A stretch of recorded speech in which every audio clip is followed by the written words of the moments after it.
Good evening.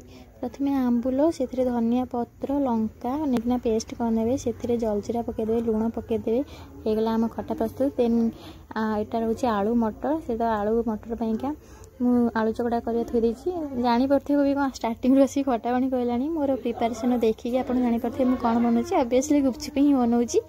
गुपचुप आम छणा होगला। Then मु आलू मटर सीझे रखी से चकड़ी नेबी से कंचा लंका दलिक पकईदेली मटर पकईदेली लुण टमाटो काकुड़ी सब पकईदेली प्याज पड़लानी कहीं आमर दुईटा ब्राह्मणी अच्छा तो सी प्याज खाइबेनी से सब नॉर्मल साधारे करदेली। देन आमर गुपचुप प्रिपेरेसन रेडी चलते भी खाई ना बिले ये खाई सारा मो भाग भी उड़े नब मुझे चली खावाई चाहे बहुत टेस्टी होती आप देखी पारे मोर खटा पानी देखिए जापर आलू चोटा देखिए जापर के टेस्टी होती भिडियो भल लगी आप लाइक शेयर कमेंट जरूर करेंगे। आपको इनभाइट रहा आप भी आसतु खाई मुझे मिसिकी बहुत टेस्टी होती।